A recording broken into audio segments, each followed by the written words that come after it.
The health of our natural world is super important to me because it underpins our entire way of life, our whole economy, and our entire financial system. And without it, we'd have no home to live on. I used to work on Wall Street for almost a decade, and at some point I decided that I wanted to do something more meaningful, something that tackled the environmental crisis and climate crisis we face. So that brought me to the UK to do an exciting program in environment and development. And from there I started to realize the power that engaging on sustainable finance can have, both to transform the finance sector, but to also transform wider on the corporate landscape.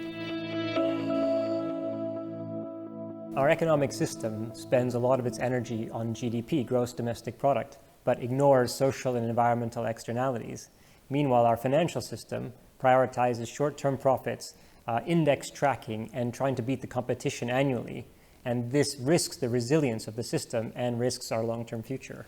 And what we need to do is change our whole way of economics and of finance and integrate the one planet constraint into the modeling so that these systems actually make sense in the context of our natural world. If we continue to essentially trash the planet the way we're doing now, it can bring a grinding halt to our economic and financial systems. We will be going through a series of one-way doors that we can't go back from.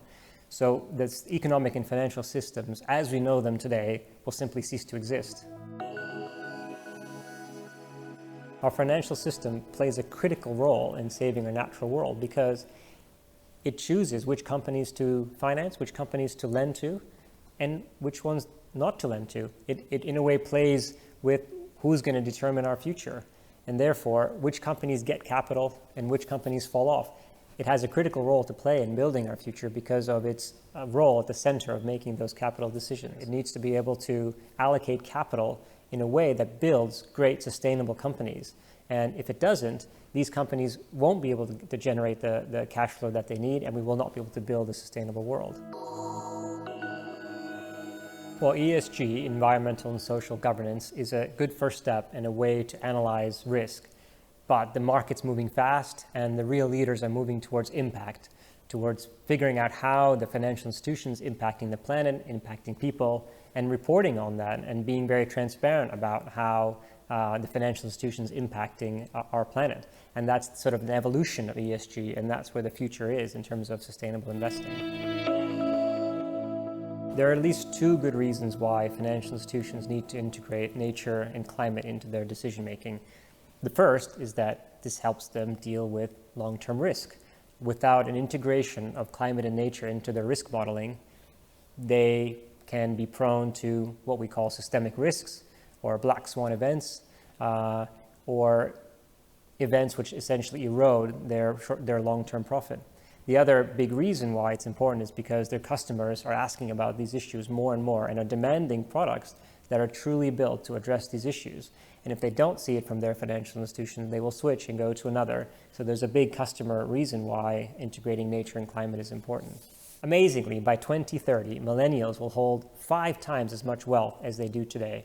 And for that wealth, they're looking for investments that align to their values. And these values hold climate and nature front and center. And they're saying we want to put people, planet, and profit at the same level. We don't want to have profit and have environmental chaos and social chaos. We want to find a way that this can coexist and create a sustainable future. And they're shouting loudly. And those that hear them are going to be able to both make money long term and also pick up new clients. And those that are not hearing them could go out of business. COVID-19 has been devastating, but it's also taught us the importance of resilience, of value, and creating a system that works for all. And that has very important lessons for all of sustainable finance. And in fact, the sustainable finance trend has only accelerated since the onset of the coronavirus crisis.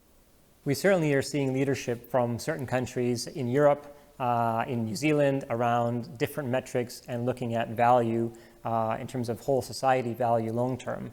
And short-term growth is important, but certainly not at the detriment of longer term value. And the corona crisis has brought some of that to light. So we're seeing leadership.